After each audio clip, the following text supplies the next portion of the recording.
The FBI is the most sophisticated law enforcement agency in the world, pursuing the most dangerous criminals. When a beautiful young woman is murdered in front of her children, there really was not much at the crime scene that gave us the aha moment of, we think we know who did this. the Bureau mobilizes. Law enforcement officials did not rule out anybody in Sheila's murder. All he wanted to do was to destroy Sheila, both emotionally and physically. FBI, Criminal Pursuit.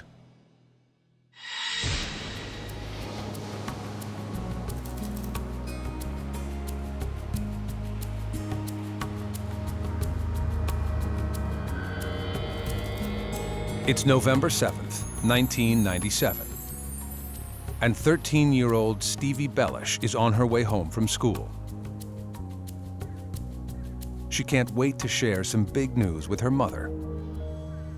She was excited. She was going to go in and tell her mother about a boy that was supposed to ask her out. She was going to wait all weekend, waiting for him to call, that kind of thing.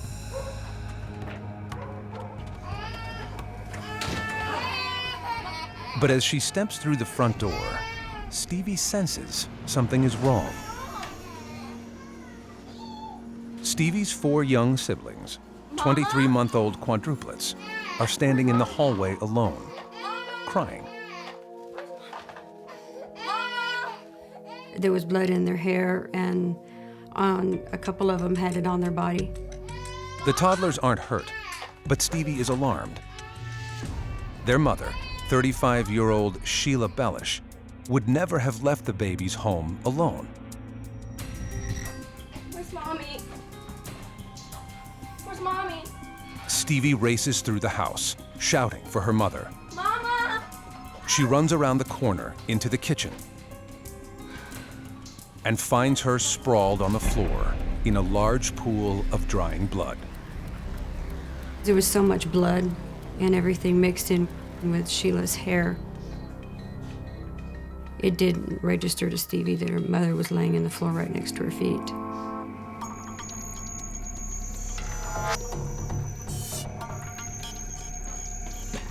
In shock, Stevie calls 911. 911 center, what's the matter? Okay, what makes you think that? There's blood all around places in the cut on her neck.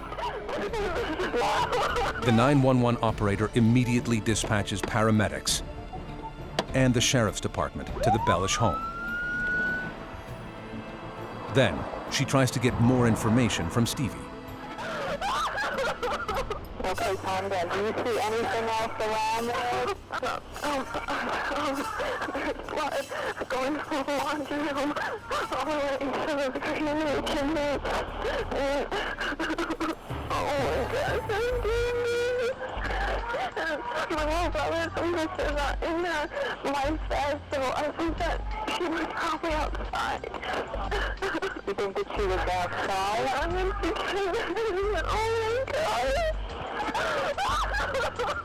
Okay.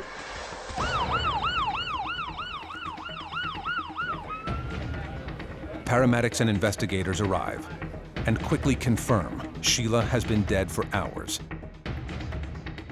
Stevie and the children are led out of the house to an ambulance, while authorities try to locate Sheila's husband, Jamie Bellish, a pharmaceutical salesman.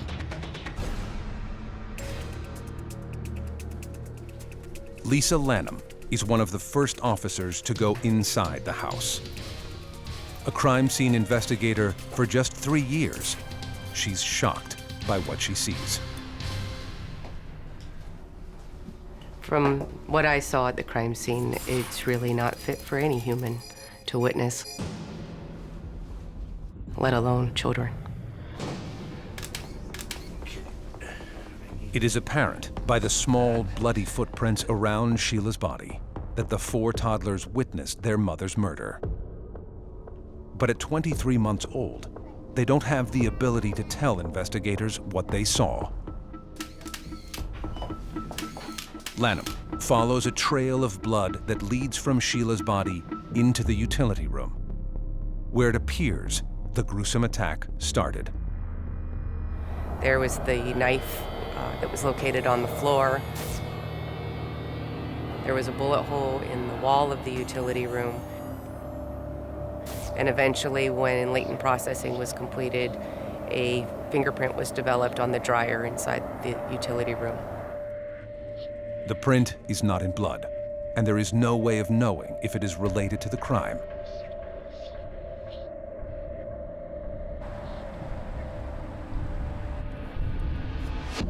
Detective Chris Iorio, an 11-year veteran of the Sarasota Sheriff's Department, carefully searches the rest of the house and finds a shell casing.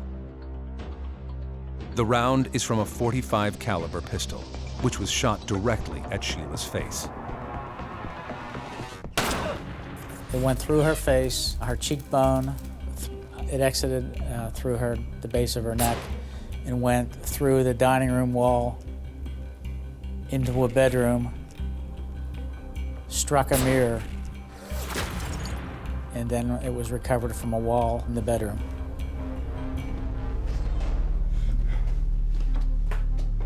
The attacker then grabbed a knife from a rack in Sheila's kitchen, a few feet away.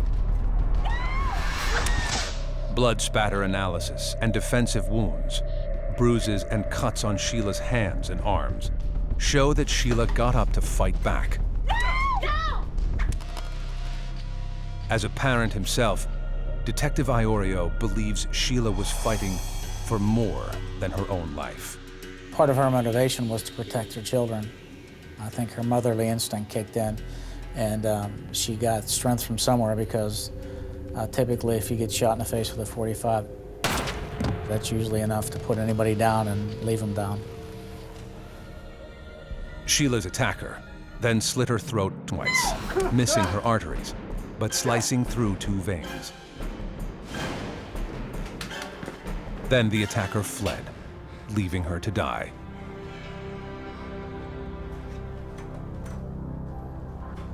But Sheila was still conscious and fighting to survive.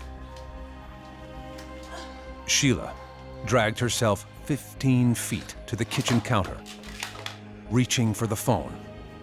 She managed to lift the receiver, then collapsed and bled to death.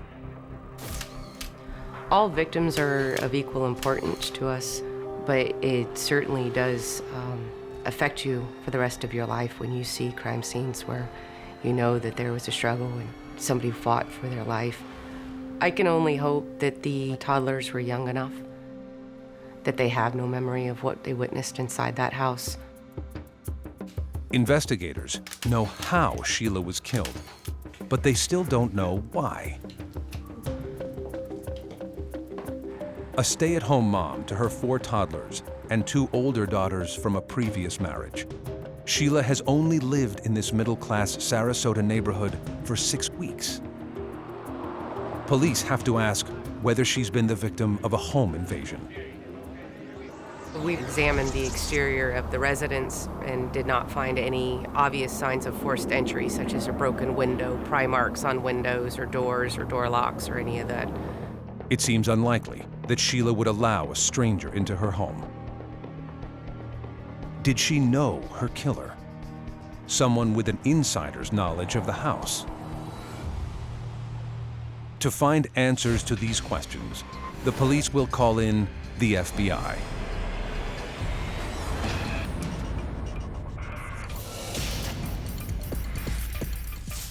For Special Agent Michael Appleby, finding Sheila's killer will become a personal mission. I've been an FBI agent for over 30 years. In the course of my career, I've never been mad at anybody I investigated, because it's a business, it's your job.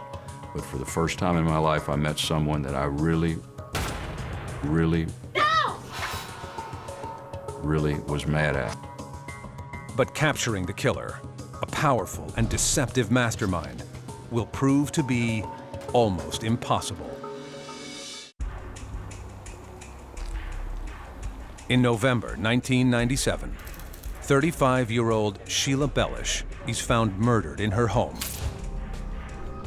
Evidence shows the brutal attack took place right in front of her 23-month-old quadruplets. Very gruesome crime. Sheila, at the time she was murdered, weighed a little over 100 pounds. She obviously put up a strong fight.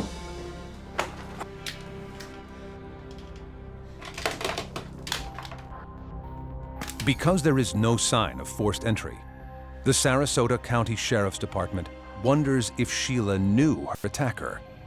Statistics compiled by the FBI show that 2 out of 3 violent crimes against women are committed by someone they know.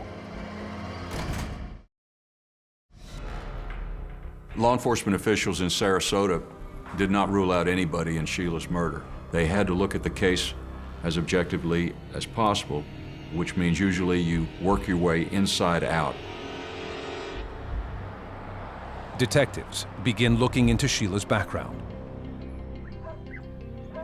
They speak to her close friend, Carl Glenn. Sheila was the type of person you would remember.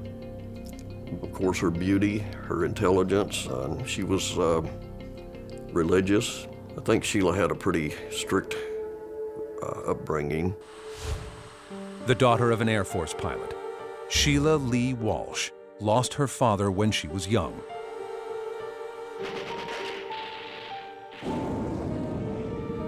He was killed over North Vietnam during a flight. He was kind of her hero.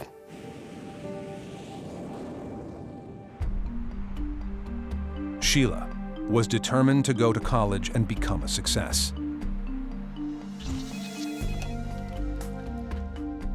After graduating high school, she began working as a secretary at a Salem, Oregon law firm to save money. There, she met one of the firm's clients and the man of her dreams, Alan Blackthorne. He was a good-looking guy, athletic-looking, generally always, in all the pictures I saw of him, he always had a tan. I think she wanted a man that presented a strong father figure. Alan was older than her. He was a very successful businessman. He had a great personality. It was a whirlwind romance. The couple got engaged on her 3rd date and married 3 months later in 1983. Within a few years, they had 2 daughters, Stevie and Daryl. Alan started a successful medical device business and quickly became a multi-millionaire.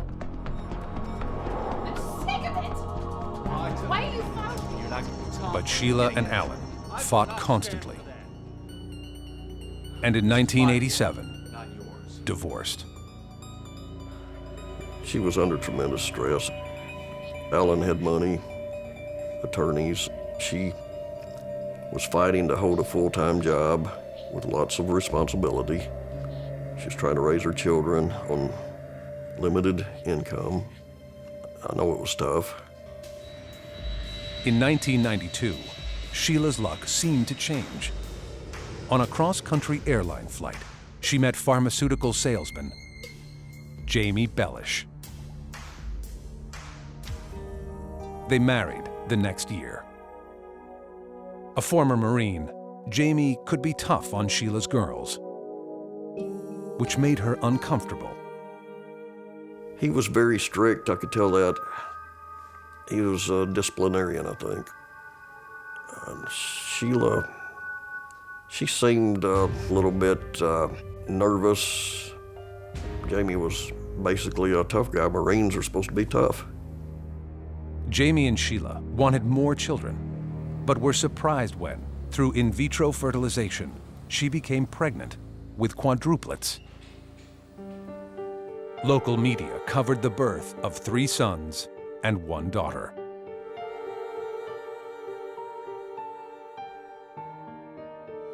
She got a lot of attention in San Antonio about it.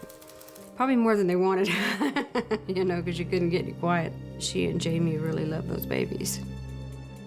Sheila became a stay-at-home mom, caring for 4 infants.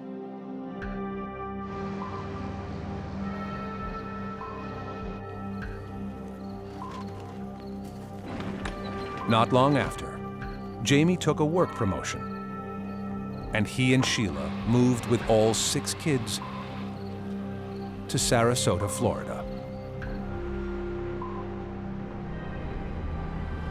Only 2 months later, Sheila was murdered.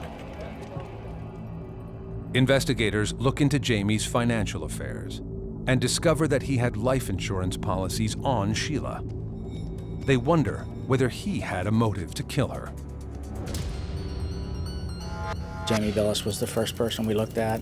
We did a thorough background of where he was that day. It does happen that people do kill their spouses for insurance. Detectives question Jamie, who has a partial alibi for the time of the murder. He made several appointments on his sales route that day and has receipts and witnesses that verify where he was during his lunch hour. During an interrogation, Jamie points investigators toward another potential suspect, a former pool maintenance man who worked at the house. He was able to give us at least one person of interest. The person of interest had said something to Sheila or said something to Jamie or both that made them feel a little uneasy when he was around, and Jamie told us that we might want to talk to him. Although they have no physical evidence from the crime scene for comparison, investigators ask the pool man for hair, blood, and DNA samples. He complies and is soon ruled out. There is one more person detectives want to question: Sheila's first husband, Alan Blackthorne. Sheila had gone through years of a contentious divorce with Blackthorne. Could he have a reason to kill her? We verified that he was in San Antonio when this occurred, so we could eliminate him as actually being the trigger man. With their 3 potential suspects ruled out, detectives are back at square one. They begin knocking on doors, asking if any neighbors witnessed anything unusual on the day Sheila was killed.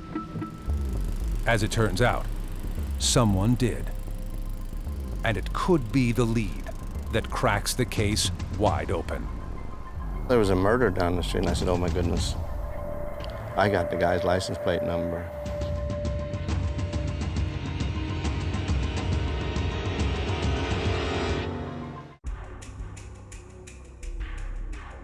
Sheila Bellish made local news in San Antonio when she gave birth to quadruplets in 1995. But now, less than 2 years later, she is in the headlines again for being murdered in front of her small children. It was hard to fathom why someone could kill a woman, an obvious loving mother in front of her children.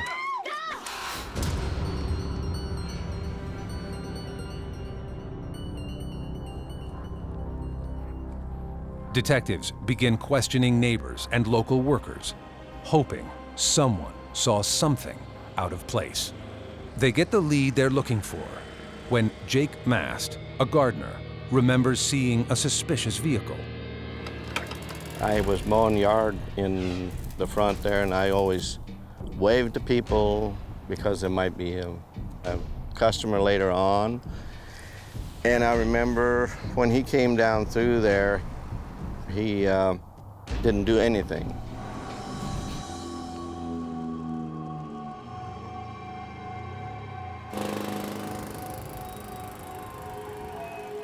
A short time later, Mast spots the same car, a Mitsubishi Eclipse, parked nearby. He notices the driver is wearing camouflage pants. All of a sudden, it kind of hit me that the guy's he's just out of place here. You know, there's something wrong. It was there so vivid, I was scared to look at the car. I memorized the guy's license plate number. I remembered it. I made a sentence out of it. Yes, Bob Run, 62 girls. Mast can't remember the name of the state on the plate, but tells authorities that it was a white background. Detectives run plate number YBR62G through the Florida DMV system. We did run Florida at first and got nothing back. Knowing the Bellish family had just moved from Texas 6 weeks before the murder, Florida detectives submit the plate number to the Texas Rangers Law Enforcement Agency. This time, Rangers run the plate and hit the jackpot. It's registered to a white Mitsubishi Eclipse, the same make and model as the car spotted at the crime scene. The driver is 23-year-old Joey Del Toro, a small-time criminal with a minor drug conviction. Del Toro was a playboy, but he seemed like, you know, he wasn't a bad guy. Everybody we talked to said he was a little bit of a coke head or whatever, but he was a good athlete, and he just was a little bit lazy. Texas authorities send the prints from his prior conviction to the Florida Crime Lab for a comparison. But despite a thorough background check, investigators are puzzled. There is no link between Del Toro and Sheila Bellish. Police scour San Antonio for Del Toro. They can't locate him. But they do find his white Mitsubishi parked outside a friend's apartment complex. They get a warrant to search it and are shocked by what they find. Inside the car was a treasure trove of evidence implicating Joey Del Toro as the assailant in the murder of Sheila Bellish. A pair of camouflage pants. Those items included a map to Sheila Bellish's house, camouflage clothing, and most importantly, the suspected murder weapon, a .45 caliber pistol.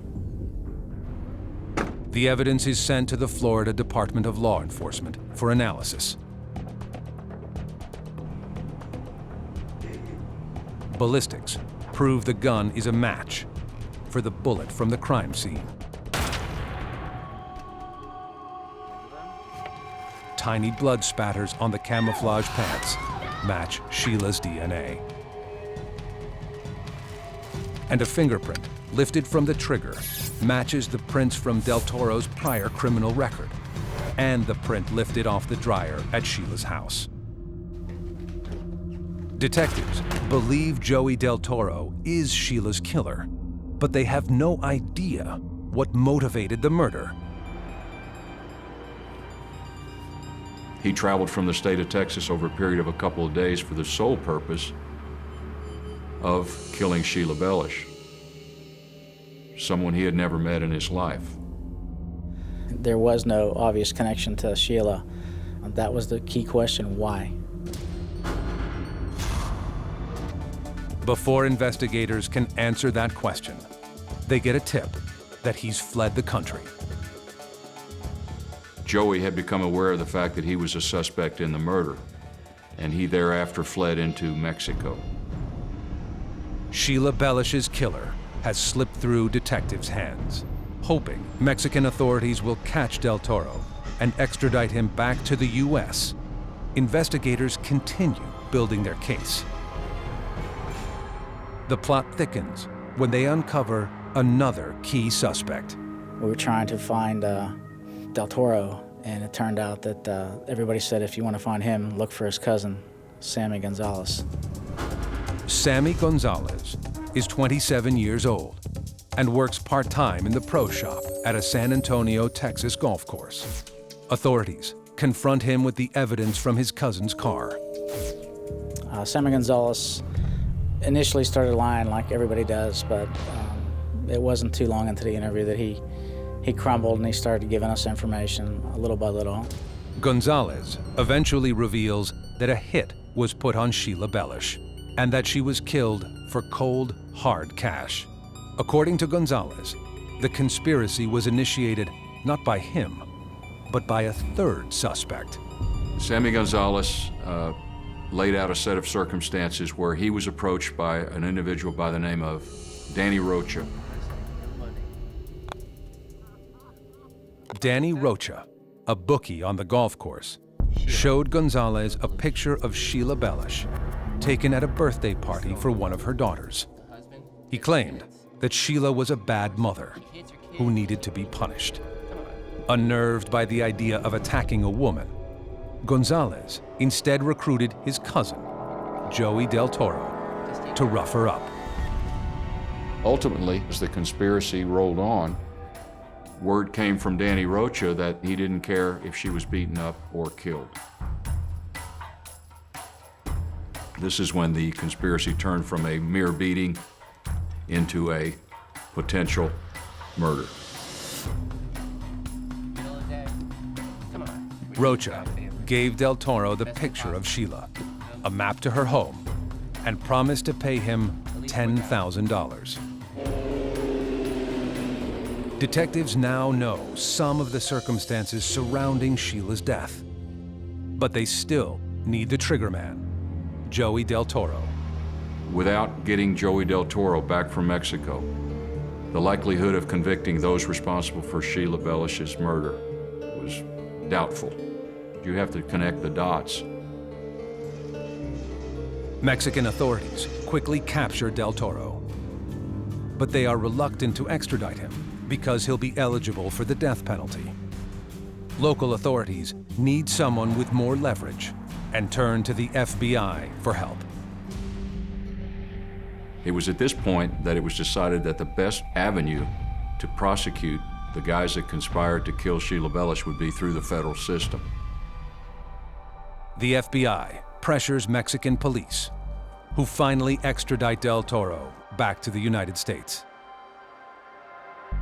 Del Toro confesses to authorities that he killed Sheila Bellish, and he reveals something shocking.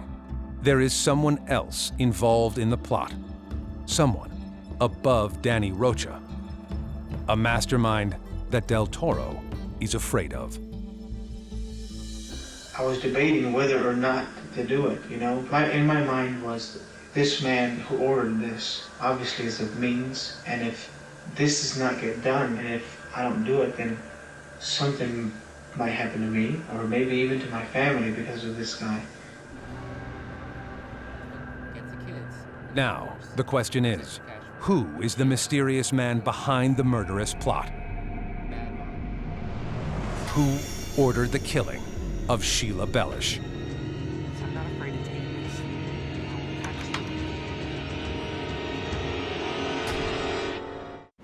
10 days after the murder of Sheila Bellish, Florida and Texas investigators have learned that there is a mysterious mastermind behind the murder of Sheila Bellish. They figure out the man's identity when they uncover what motivated Danny Rocha to orchestrate the bloody plot. It was determined that perhaps Danny Rocha had agreed to participate in the conspiracy because he was attempting at that time to get funding for a sports bar he wanted to operate. That funding was to come from Alan Blackthorne. Alan Blackthorne, Sheila's ex-husband. On the surface, Blackthorne seems to be beyond reproach. A successful San Antonio businessman worth $40 million. He's a member of the local country club and married with 2 young sons. But as investigators interview family and friends, they discover that Blackthorne has a secret life that few know about. His personality, he could disarm you with that. But it makes you wonder, wow, this guy is into some strange things.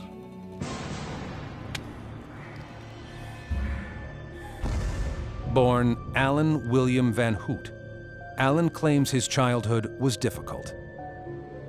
Alan has on numerous occasions said he was abused as a young person, as a youngster. Instances where his mother set him on fire. I've never seen any concrete evidence that he was abused. In 1973, 17-year-old Alan married his first wife and joined the Army. Both commitments were short-lived. She announced to him that she had become pregnant, and he kicked her. The woman felt that the fetus may have been damaged, and she thereafter had an abortion.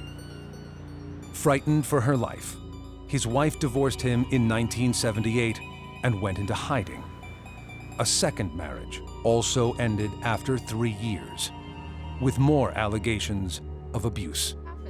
Alan was at his divorce lawyer's office when he met Sheila. His glibness, his personality, his looks, his apparent success in business, it kind of left Sheila in awe, and I think she was taken in by him, but it didn't take her long to figure out that she had made a big, big mistake and that she didn't know the man she had married. Soon after, Alan changed his last name from Van Hoot to Blackthorne.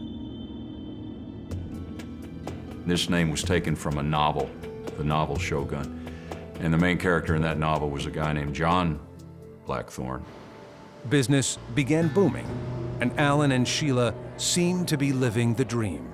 You know, Alan loved the high life and the good life, but there was a price with some of the bad times that she went through with him. Those bad times included Alan's fondness for prostitutes. Numerous sources had said that Alan had a penchant for prostitutes, and that oftentimes he would bring prostitutes home. And Sheila would be told to sit there and watch. She told me he had brought men home at times and made her have sex with them while he watched, things like that. Blackthorne also enjoyed cross-dressing games. He would dress up in a little Bo Peep dress and be taken away from his home and somehow wander back home in various straits of disarray, dirty and everything, and then he would have to be bathed, and this was part of some type of sexual ritual. Sheila? Sheila? Sheila was living in a private hell where Alan controlled her every move. There was a lot of emotional abuse. He would actually deny food because if she gained weight, he would get angry because she was supposed to be this perfect person. Sheila! Sheila could no longer tolerate the marriage. In 1987, she filed for divorce and began fighting for custody of their 2 daughters. The battle would stretch over 10 years. Once they did file for divorce, and he knew he couldn't control her any other way than to try and control her through the girls. It seemed more like all he wanted to do was to destroy Sheila, both emotionally and physically. Alan retired at age 44 and became obsessed with golf. Through bookies like Danny Rocha, he gambled away a small fortune on the sport. Alan was thought of as a sucker on the golf course. There were several local area golfers here in San Antonio that were routinely fleecing Alan on the golf course to thousands and thousands of dollars. It's only money, boys. It's only money. Alan Blackthorne believed he had everything except control of his ex-wife. After Sheila married Jamie Bellish and had the quadruplets, he coerced his daughters to turn against her, claiming in court that she was physically abusing them. If they stubbed their toe or anything at her house, he would claim she was hitting them. In classic sociopathic behavior, Alan Blackthorne was manipulative. He manipulated his children with Sheila on numerous occasions. He manipulated Sheila. He manipulated the law enforcement community into thinking that Sheila had been abusive to the girls on occasion, which was all fictitious. Alan continued to fight Sheila for custody of their daughters. But in the summer of 1997, he suddenly dropped the battle, claiming it was hurting the children. But as friends reveal to investigators, Sheila was worried her ex was up to no good. The Bellish family fled in the middle of the night to Sarasota, Florida. She just says, we have to leave and I can't tell you where we're going. I had a feeling she knew something was about to happen. Blackthorne had no intention of letting Sheila get away. He approached Danny Rocha on the golf course, who in turn went to Sammy Gonzalez. Danny Rocha indicated he knew someone that wanted to have his wife beaten up. Sammy indicated he might be interested. Danny Rocha said that this particular person had a lot of money. He had a wife that was in custody of his children, and the wife was being abusive to the two children, and that he wanted her beaten up. Sammy indicated immediately that I'm not the type of guy that can hurt a woman, but I might know someone that would. Sammy then brought out the name of Joey Del Toro, and Joey Del Toro was offered money to beat up Sheila Bellish. Alan Blackthorne would not let it go. He basically was not used to losing anything, and this was just one more thing he was not going to lose. Her days were numbered then.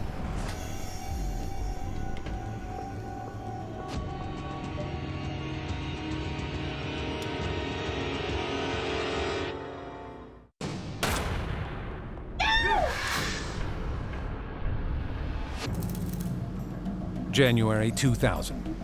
It's been more than 2 years since Sheila Bellish was brutally slaughtered in front of her 4 toddlers.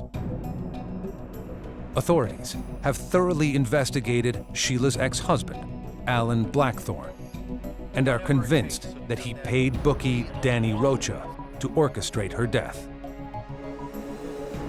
One by one, the men involved in the plot face the courts.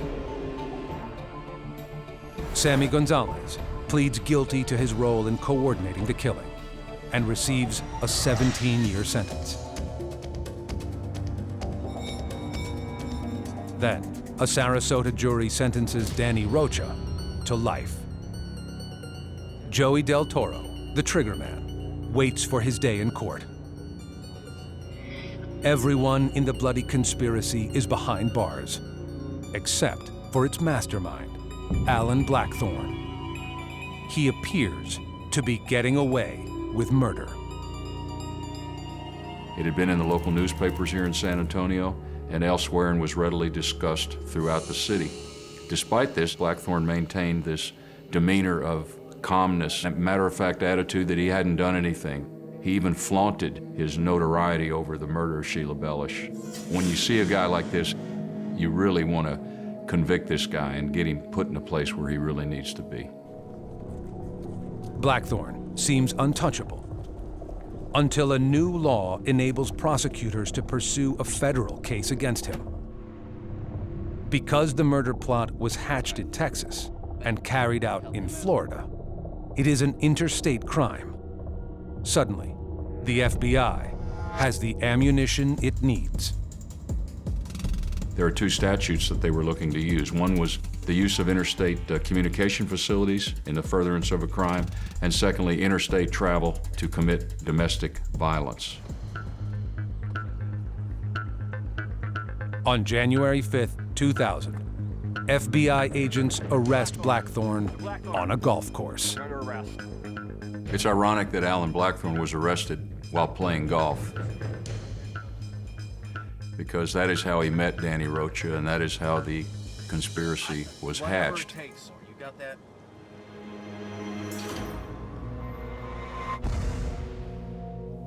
But the FBI still needs hard evidence to back the charges. They get a search warrant to go through Alan Blackthorne's mansion. They hit pay dirt. The evidence included a map finder guide, a computer-driven map finder guide, and also a printed out page showing the address in Sarasota, Florida. The evidence team also finds a set of photos of Sheila and her daughter. One print of Sheila at a birthday party is missing. The same image Danny Rocha showed Gonzalez when he first proposed the deadly plot. This photograph was to be used by Rocha, Gonzalez, and Del Toro to locate and identify Sheila Bellish. 2.5 years after Sheila Bellish's death, Alan Blackthorne goes on trial in a federal courtroom for arranging Sheila's murder. He maintained his innocence throughout, cocky almost. His defense claims he knew nothing of the plot. They say Rocha took it upon himself to kill Sheila, to win Blackthorne's favor, and parlay it into a business loan to build a sports bar. The jury doesn't buy it. On July 6, 2000, they give Blackthorne the surprise of his life. It was a sweet day for me when he got prosecuted and convicted. That same afternoon, in a Florida courtroom, Joey Del Toro pleads guilty to first-degree murder. He then agrees to tell detectives about the moments leading up to Sheila's murder. On the morning of November 7th, 1997, Del Toro arrived at the Bellish home after an all-night drive from Texas. I parked and just waited. I saw Sheila leave, and that's when I went inside the house. Sheila took her 2 older daughters to school, then returned to the house. I was looking at her for a while to see if she mistreated her kids in any way. I'm gonna say something, and that's probably the only thing that I'll say concerning what happened in the house. I was about to leave when she noticed that the door was open. See, I had left the door open to the laundry room that goes into the garage. Like I said, she noticed it and she stood right in front of me. He had watched Sheila Bellish for approximately an hour, and their eyes met, and then he said at that point in time, there was no going back. 7 months after his conviction, Alan Blackthorne is sentenced to 2 concurrent life sentences without parole in a federal prison. It's a just sentence in the eyes of those who worked tirelessly to catch him. Alan Blackthorne has shown no remorse, no sorrow whatsoever. He truly thought that he would get away with this, and finally it caught up to him. But even with all 4 conspirators convicted, it brings little peace over the loss of Sheila Bellish. He took away a beautiful woman that loved her kids more than her own life. A person that does that to somebody, especially in front of their own children, that person's not human. And I think prison's too easy.